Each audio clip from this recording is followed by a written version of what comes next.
and distributed by Global American Broadcasting, the GAB Radio Network. Thank you for tuning in for this edition of Justice Watch with Attorney Zulu Ali. I am Attorney Zulu Ali with the Justice Watch crew, Rosa Nunez, Michael Bilal Clark, Dr. Akil Bashir, and Andrea Rodeman. This week, like every week, we'll be discussing critical legal and social justice issues that are impacting our community. I guess to start out, we're going to talk. What's up with the LA City Councilman? They got caught with their hand in the cookie jar, so to speak. The On October the 9th, 2022, an audio recording surfaced of a private meeting involving Los Angeles City Council members and a union leader that involved racist and disparaging comments and led to a local political crisis.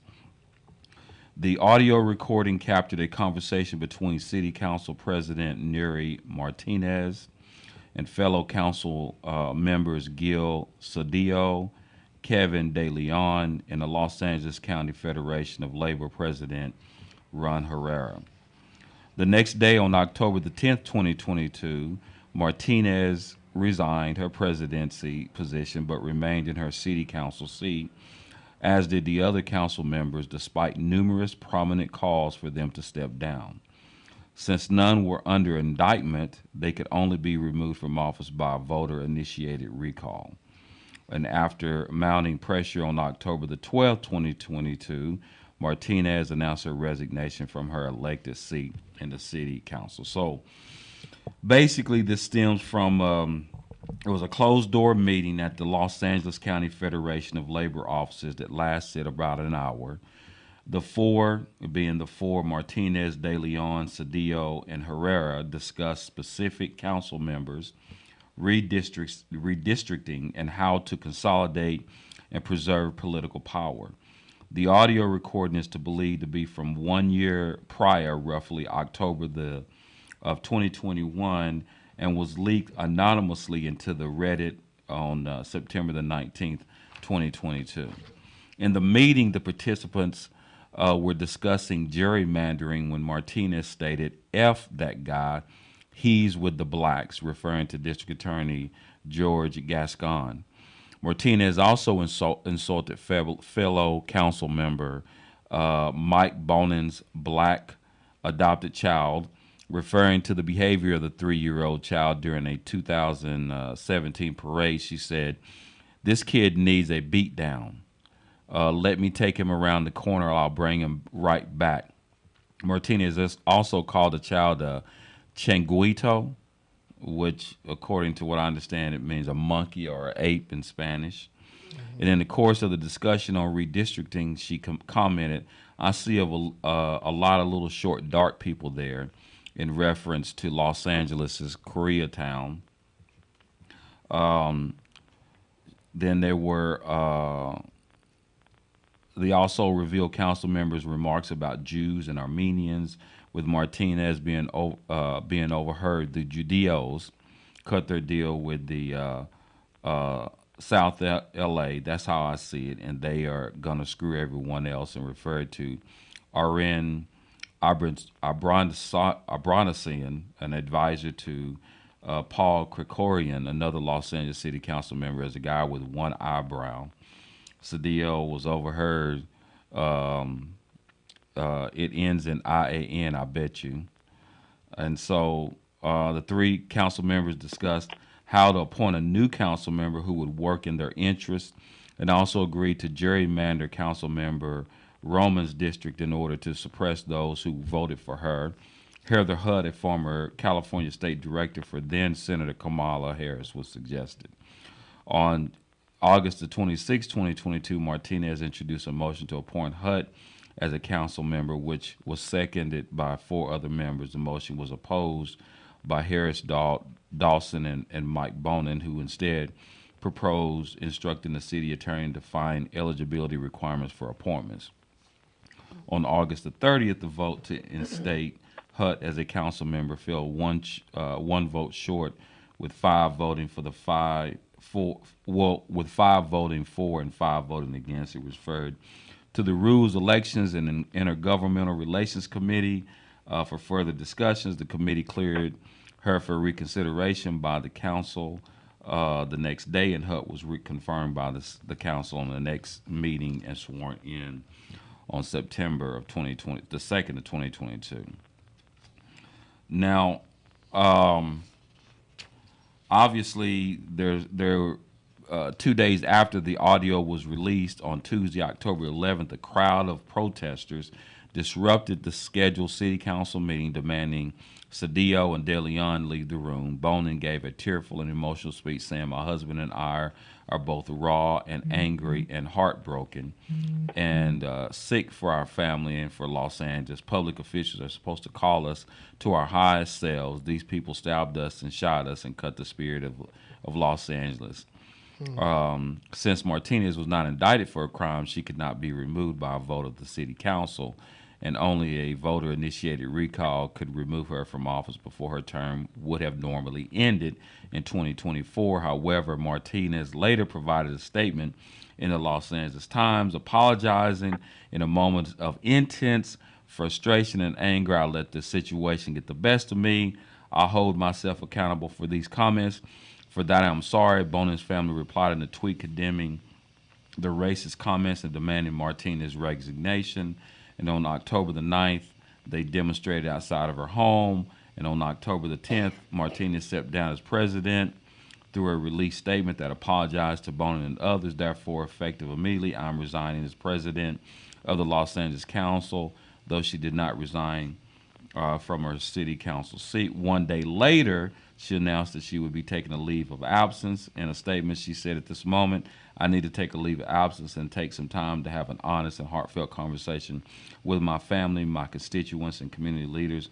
I'm so sorry to the residents of her council district, which is District 6, my colleagues, the city of Los Angeles." And on October the 12th, she announced her resignation from the city council. Ron Herrera, he resigned from the Los Angeles County Federation of Labor on October 10th. De Leon offered a statement of apology but did not resign. So there we are, man. We have, these city council members who got caught making these racial statements. And so the question is that significant? Huh? What does that mean for us? I mean, is that really something that we need to, in other words, okay, let me let you talk first, and then I'll come back with what I think. I mean, in terms of is it significant, in terms of their positions, I think it's very significant, especially when it talks about redistricting, gerrymandering, and stuff like that. When you can have a great influence over things like that, I think it makes a big difference. Right. We've always known that there was backdoor talk, but just to have an inside scoop on it now and to actually hear, what's being said, I won't say it's surprising. I will not say it's surprising because I know it happens, but they just, got caught with their hand in a cookie jar, like you said, and it's recorded, and I think it continues to happen, and it's just that we got an inside scoop on it now. Right. What say you, Rosa? I can't hear you. Can you hear me now? Yeah. Yeah, I say, Black and Latino constituents often build alliances in politics, right? But the fact that we have this coming out in 2022 from people that have been elected by the people to create further division between racial groups is exasperating, outrageous, it's embarrassing. As a Latino person, woman, I really feel embarrassed to know that the people that represent me, right, have been trying to decentralize Black vote in Los Angeles. That's rather unfair, and it's really sad to know that we are not unifying in really fighting for all minorities, but rather creating these social class groups that only advocate for the rights of that particular group. And that in itself doesn't allow us to mobilize and as minorities, actually move forward. It only keeps us divided and fighting one another instead of fighting the system in itself. So I am embarrassed, and I am a Latina, and I wasn't in that room, but I want to apologize on behalf of all of us Latinos who are, trying to make a difference in this world, because that is really degrading. Right. Well, you don't need to apologize. That's for sure. What say you, Andrea? Well, I agree 100% with what Rosa said. It was really disheartening to hear. I wasn't surprised, but in a way I kind of was, because I was just like, we're looked at in a lot of ways exactly the same. So instead of us coming together, here's another group that's hating on us, and for what? And so it was just, it was really disheartening. I could tell by our threads during the week, I knew that it really bothered Rosa because she was on it, Yeah. And it's just really disheartening. And it's just like, why? Who's on our side? Right. It's just another group that we should be united with, that should be united with us and standing with us as our, brothers and sisters, and hated on. And I don't understand that. Yeah. I don't get it. Right. And it's hurtful. It's really hurtful. Right. Well, we definitely I'm gonna get on that on the other side of the break. Please do not touch that dial. We'll be back with Justice. For a radio show but have no idea where to start? Or have you been hosting a podcast for a while and want to take it to the next level? If so, you need the Gab Radio Network. To host a show on the Gab Radio Network, all you need is your voice, and we'll handle the rest. From technical engineering to full-service audio production and much more. Every show on the Gab Radio Network can be heard on our station on the TuneIn Radio app. Plus, we put all of our shows on our satellite, which is accessed by over 5,500 stations. And here's the best part. You can host from anywhere you want. There are many means to connect to the Gab Radio Network remotely, and our staff of highly trained engineers and producers will make you sound like you're right here in studio. So, if you want to be on the Gab Radio Network, the same network that hosts the Small Business Advocate, Radio MD, and The Federalist, send an email right now to sales@gabradionetwork.com. That's sales@gabradionetwork.com. Nubian Pictures presents a CCM Films production documentary entitled Purpose and Freedom. Keep your hand on the plow. This emotional and strong documentary tells the story of African-American lawyer Zulu Ali seeking justice and his purpose as a lawyer, while crossing paths with Araceli, an undocumented immigrant from Mexico who is seeking her freedom. Together, they help discover their purpose and freedom in each other. Watch this incredible film today from iTunes Movies, YouTube Movies, Amazon Prime, and Google Play Movies. Learn about the cast and crew, links to purchase, and more at purposeandfreedommovie.com. Purpose and Freedom. Keep your hand on the plow. Available now. Rated G. I did not feel safe. That's why I decided to come to California, because I didn't feel safe in Mexico. It's kind of like the system, and if you go outside the system, then it becomes a struggle. Are you an immigrant seeking defense representation and are looking to protect your rights? Or maybe someone who is experiencing an injustice or discrimination and need a lawyer you can trust? Well, that's exactly why you need the help of award-winning trial lawyer Zulu Ali. The law offices of Zulu Ali provides immigration defense representation for those seeking justice and looking to protect their rights. If you or a loved one needs professional legal advice and representation, then contact Zulu Ali. Zulu Ali's firm focuses on criminal law, family law, civil and personal injury, and international law. Zulu Ali is a former police officer and U.S. Marine, so you know you're in good hands. Serving all of California and immigration cases nationwide, representing victims and suspects at the International Criminal Court at The Hague. Call Zulu Ali today at 888-682-3049 or visit ZuluAliLaw.com.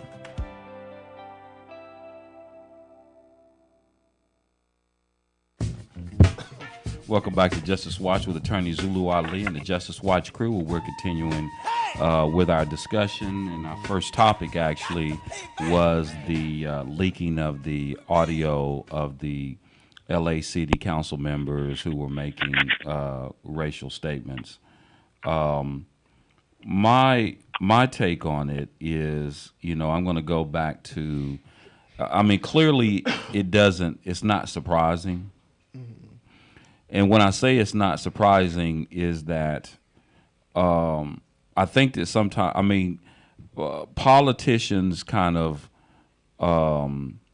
transcend race. And I'll tell you what I mean by that. Would you had been surprised to have heard something similar by a private conversation among white city council members if they were talking and not thinking that they were being recorded? No, I wouldn't. Or by a black city council members. Now, I'm not justifying what they're saying, but I'm just saying that unless you live in Disneyland, we know this is, it shouldn't be surprising because this is how people get down in this country. Yeah.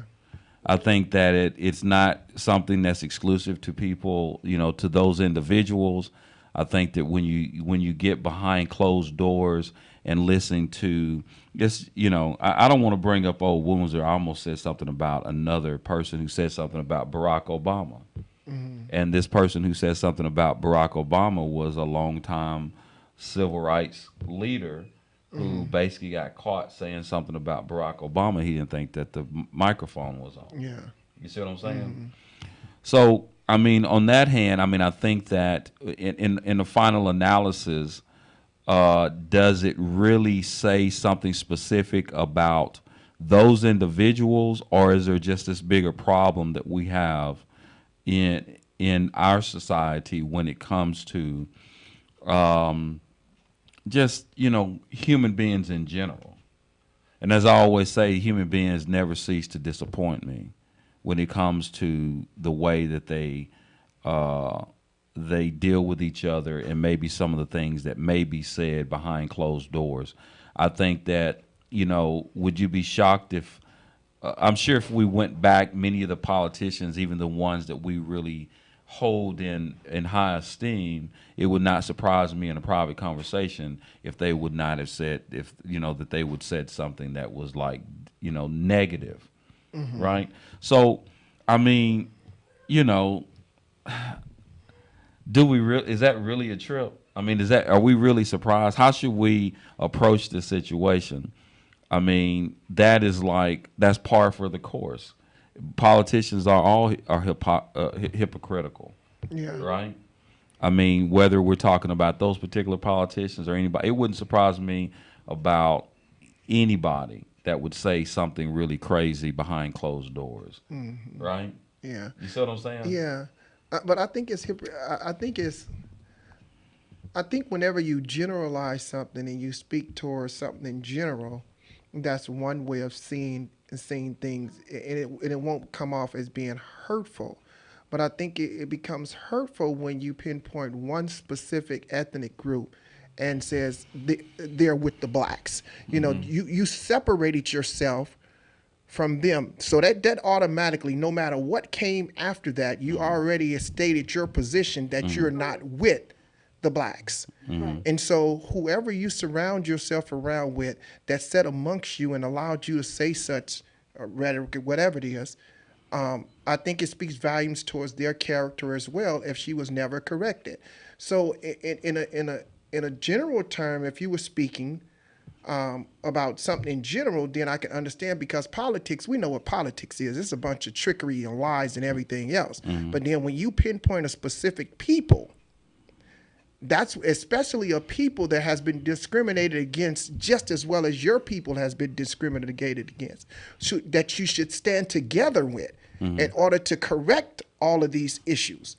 But you chose to take another side, right? You chose to take another side and actually go against the people who actually that fought for you and helped put you in office. Yeah, I mean, I think that, I mean, well, from the perspective that it's disappointing, then I think it's really disappointing. But I'm just speaking from the perspective that I think that it's not really surprising. Now, if we're talking about the issue of right and wrong, obviously it's wrong, and obviously we can pretend like we don't know that a group of people, regardless whether they're Hispanic or whether they could have been a different group, would have said something in secret about African Americans. Then I think that, to me, it isn't shocking. Now, is it good? No. Should it be criticized? Of course. Should they be called out on it? Of course. But what do we learn again? It's like, do we still tend to believe in an ideal that has never really been a reality. Mm-hmm. You know what I mean? And I think that sometimes that kind of goes towards, I mean, sometimes, clearly what she was saying was racial, mm-hmm. right? Clearly what she was saying was obviously things that she said about black people. She said things about Asian people, correct. And she said things about Jewish people. Yeah. And so, you have a group of Hispanic council members that tended to take a position where they're down for the Hispanic people because probably that's their constituency, mm-hmm. and they're trying to do whatever they can to be supported by their constituency, mm-hmm. right? But they also talked about Mexican people and the dark-skinned Mexican people. Right. Too. Yeah, and probably talking about the ones that more likely may not necessarily be their constituency. Mm-hmm. And I think that when you go back and you think of, I mean, and the thing is that I have a lot less faith in politicians than probably most people do. And I have probably a lot less faith in human beings than most people do. And that may sound kind of cynical, and it kind of sounds kind of, crazy. But, again, I mean, we tend to continue to believe, like, for example, like we couldn't believe those people supported Donald Trump. There's still people that are still shocked that so many people supported him. Right? I can't believe that. Well, you can't. You can't believe that happened. You can't believe that these people behind closed doors. I mean, why do we continue to believe that these people that are voted into these public offices and these individuals that hold, like, we still can't believe the police are still shooting unarmed black people. I can't believe that happened. And we see it every day, and we're still shocked at the same thing, right? Mm-hmm.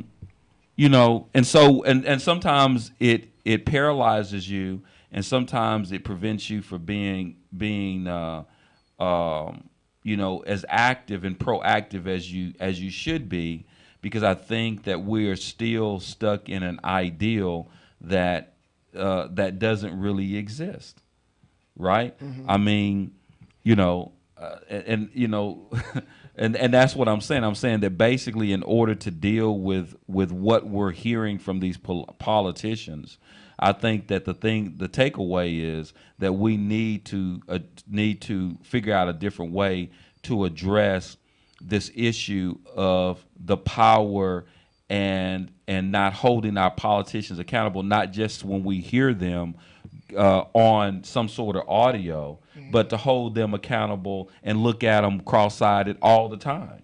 So in other words, what you're saying is, you're looking at it from a standpoint of not, because she mentioned so many different races. It wasn't from a standpoint of speaking from her particular race or her ethnicity, but from a political perspective of people that's in her surroundings as politicians. No, I think, to a certain extent, but that basically her political office didn't change who she was as a human being.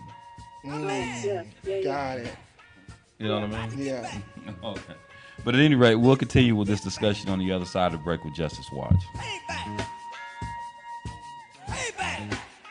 There's a new nationally syndicated radio program that's sweeping the nation, and you don't want to miss it. Justice Watch with attorney Zulu Ali, the voice of justice for the people.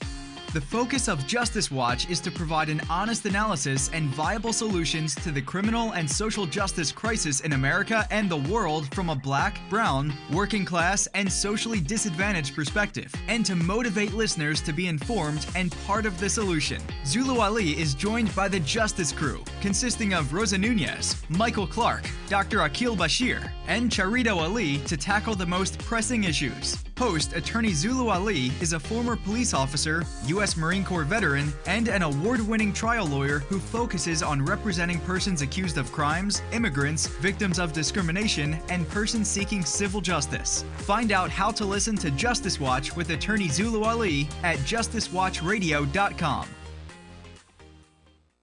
Nubian Pictures presents a CCM Films production documentary entitled Purpose and Freedom. Keep your hand on the plow. This emotional and strong documentary tells the story of African-American lawyer Zulu Ali seeking justice and his purpose as a lawyer, while crossing paths with Araceli, an undocumented immigrant from Mexico who is seeking her freedom.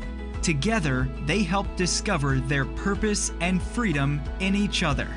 Watch this incredible film today from iTunes Movies, YouTube Movies, Amazon Prime, and Google Play Movies. Learn about the cast and crew, links to purchase, and more at purposeandfreedommovie.com. Purpose and Freedom. Keep your hand on the plow. Available now. Rated G. I did not feel safe. That's why I decided to come to California, because I didn't feel safe in Mexico. It's kind of like the system, and if you go outside the system, then it becomes a struggle. Are you an immigrant seeking defense representation and are looking to protect your rights? Or maybe someone who is experiencing an injustice or discrimination and need a lawyer you can trust? Well, that's exactly why you need the help of award-winning trial lawyer Zulu Ali. The law offices of Zulu Ali provides immigration defense representation for those seeking justice and looking to protect their rights. If you or a loved one needs professional legal advice and representation, then contact Zulu Ali. Zulu Ali's firm focuses on criminal law, family law, civil and personal injury, and international law. Zulu Ali is a former police officer and U.S. Marine, so you know you're in good hands, serving all of California and immigration cases nationwide, representing victims and suspects at the International Criminal Court at The Hague. Call Zulu Ali today at 888-682-3049 or visit ZuluAliLaw.com.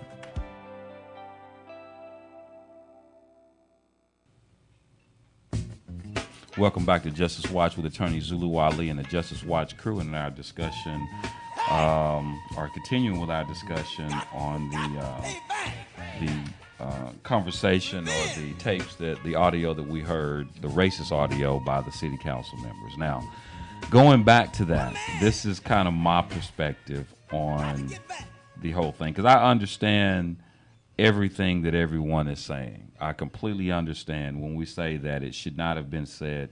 I agree. When we say that we're shocked and disappointed that our government officials would say something like that, I agree. And did I say the word shocked?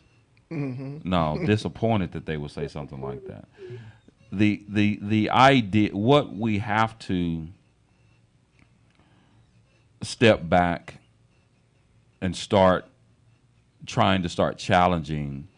And I know that one of the things that during the elections, and we were talking about the different parties and stuff, and one of the conversations that we had with Rosa, me and Doc were like, hey, we need to go for somebody that we know is likely to win, right? You remember those conversations, Bilal?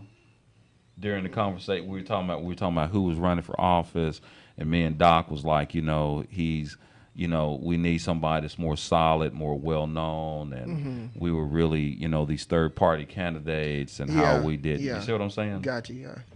Well, that kind of comes back to the logic of her thought process. Mm-hmm. Her thought process was a correct thought process, because the reality of it is that those individuals that go behind closed doors and act in a way that's traditional politicians. That's not like, okay, we got these. This is so terrible that these politicians got caught saying this and in this private conversation and wanting to gerrymander, and we wanted them to do X, all of these things. But that's politics as usual. Exactly. You see what I'm saying? As opposed to when and that's what but we never get there because we are stuck in our ways of electing people like that to office. You understand what I'm saying? Yeah. Whereas when she's saying these third-party candidates, we don't want to hear about that. And I'm just using this as an analogy that, those are the people we elect to office because those are actors, right? Yeah. You see what I'm saying? It's just like when I'm an attorney and I'm in a trial court, they say, it's drama. Because people want drama. People want drama now more than ever. Yeah. So it's not what I can tell. It's not what I can do for you.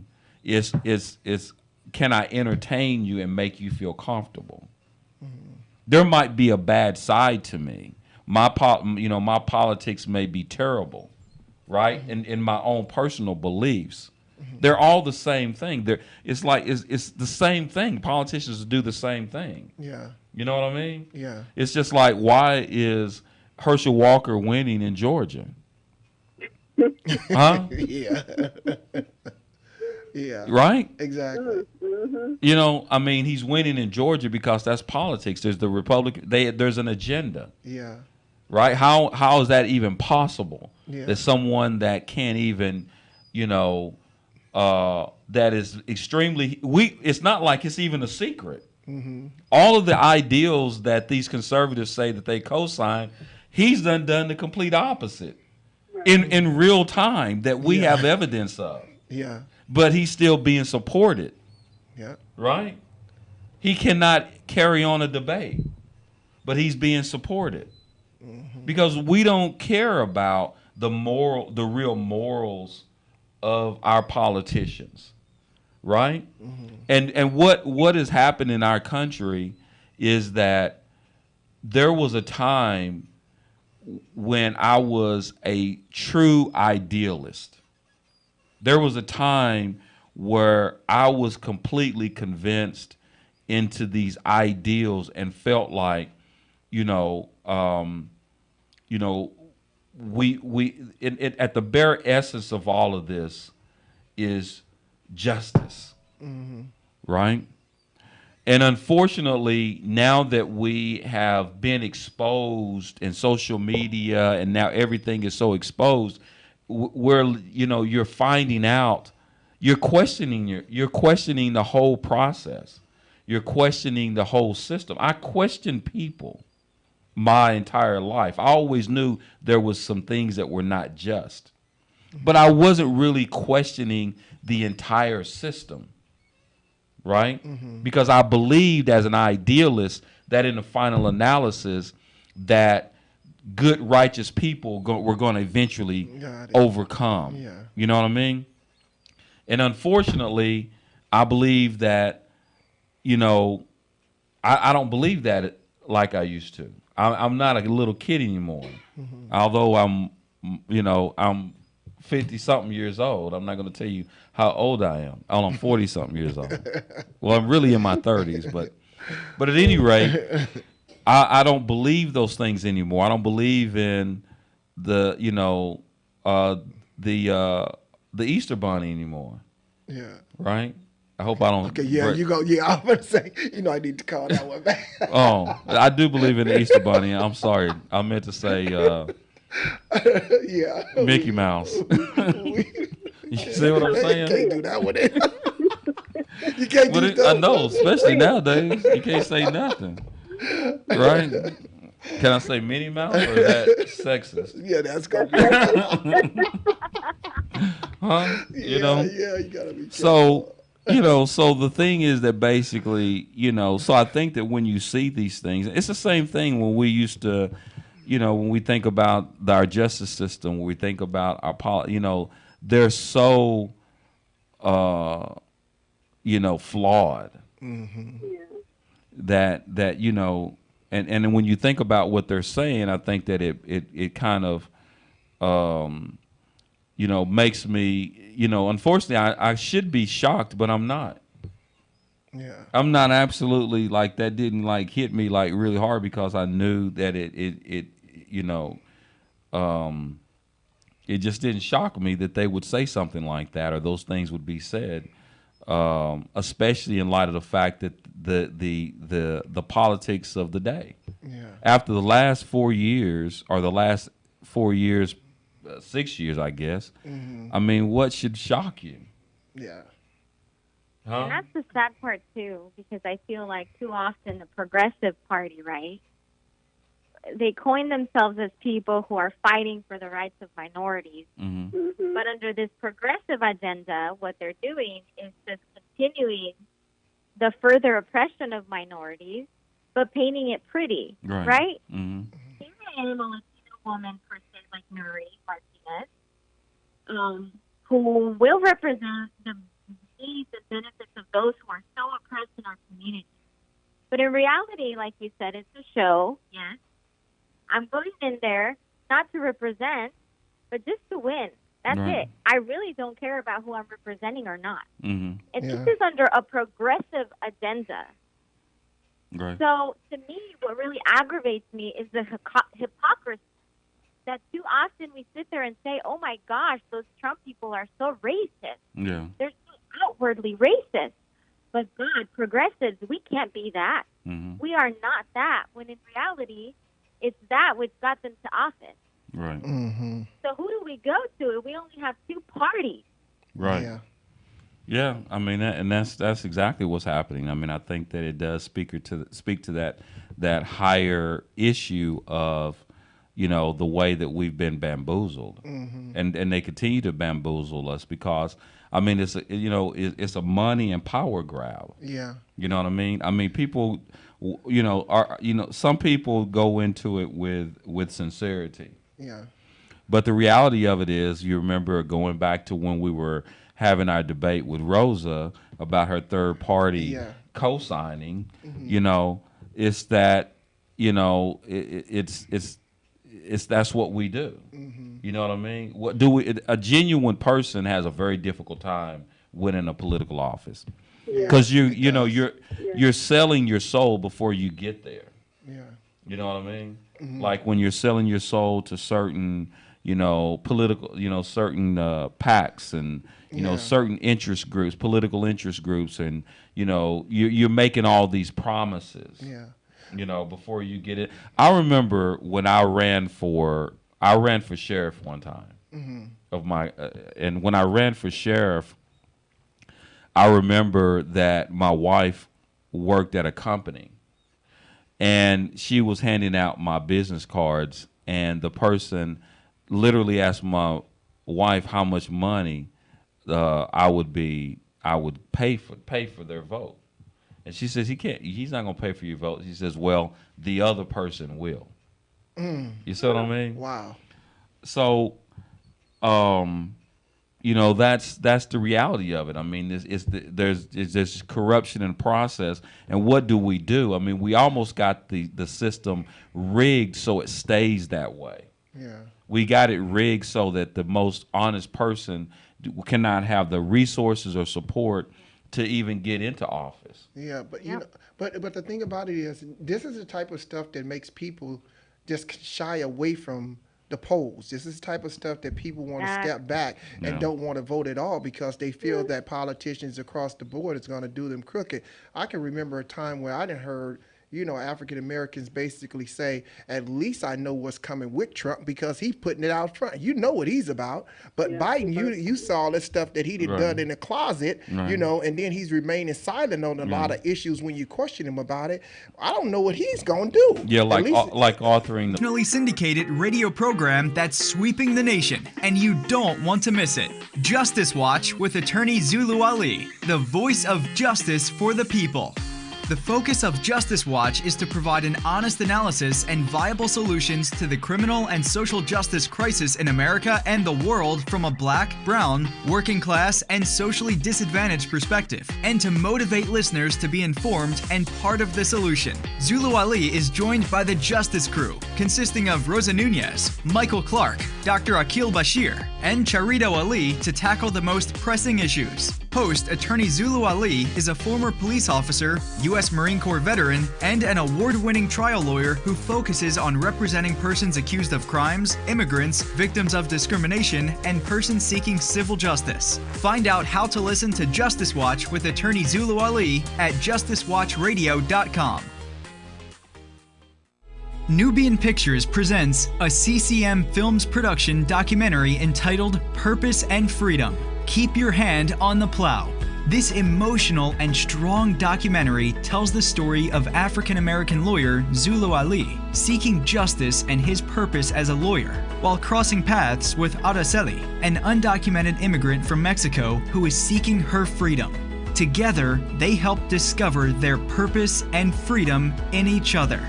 Watch this incredible film today from iTunes Movies, YouTube Movies, Amazon Prime, and Google Play Movies. Learn about the cast and crew, links to purchase, and more at purposeandfreedommovie.com. Purpose and Freedom. Keep your hand on the plow. Available now. Rated G. I did not feel safe. That's why I decided to come to California, because I didn't feel safe in Mexico. It's kind of like the system, and if you go outside the system, then it becomes a struggle. Are you an immigrant seeking defense representation and are looking to protect your rights? Or maybe someone who is experiencing an injustice or discrimination and need a lawyer you can trust? Well, that's exactly why you need the help of award-winning trial lawyer Zulu Ali. The law offices of Zulu Ali provides immigration defense representation for those seeking justice and looking to protect their rights. If you or a loved one needs professional legal advice and representation, then contact Zulu Ali. Zulu Ali's firm focuses on criminal law, family law, civil and personal injury, and international law. Zulu Ali is a former police officer and U.S. Marine, so you know you're in good hands, serving all of California and immigration cases nationwide, representing victims and suspects at the International Criminal Court at The Hague. Call Zulu Ali today at 888-682-3049 or visit ZuluAliLaw.com.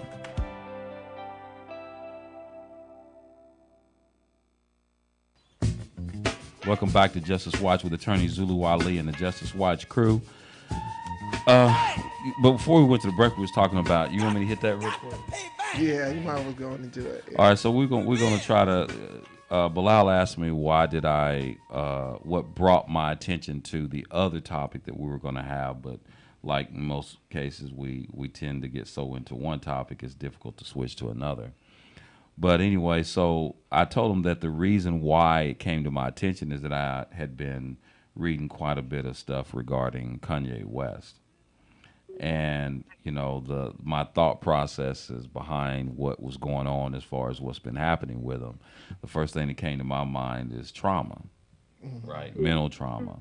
And what's really happening. Is it mental trauma, or is it a mental trauma that goes along with the fact that he really wants this attention? Is that just as traumatic, right? Some say the reason why he's acting up, and when I say Kanye West, for those people who don't understand, he's been called out for certain things that he's been saying. One of them was wearing the White Lives Matter shirt. One was, you said that he was saying certain things about the George Floyd situation. Yeah. I mean, you know, so, you know, there's a lot of things going on with what he's doing. Some say that basically it's just attention. He wants to do whatever he can to garner attention. Some say it may have something to do with his mental issue, right? But I mean, that was my thought process. I mean, I got a lot to say about it, but I don't know if I could say it in the short time that we have remaining on the show. But I mean, I think that, you know, all of this, you know, comes down to, I guess, where we are in our state of our society. And then when it came to, and as I'm looking into that and we starting to see the significant increase in in suicide, period, and a significant increase of, African American teens is on the rise. Yeah. Right.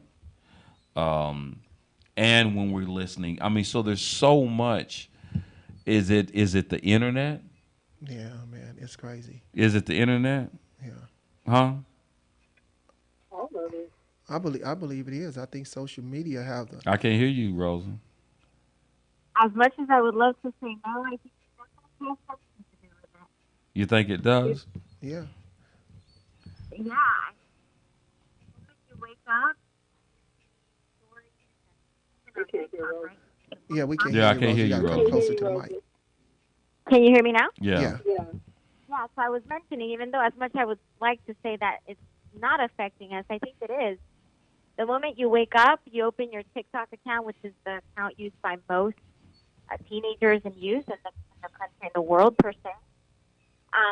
All you see is this illusion of perfection. Mm-hmm. And you can't but compare your life to other people every time you open any social media site. A lot of the people in this generation, Generation Z, Generation Alpha, feel like they're falling behind. Mm-hmm. And it's no fault of their own, but because our generations have failed them. Right. And that in itself is kind of depressing. Yeah. But talking about Kanye, he actually said that George Floyd died due to a fentanyl overdose, Mm-hmm. Yeah. which was something that was denied in court. Yeah. I think that's the sickness of the mind. Yeah. Yeah. I mean, I think it's when it comes to him, I just think it's.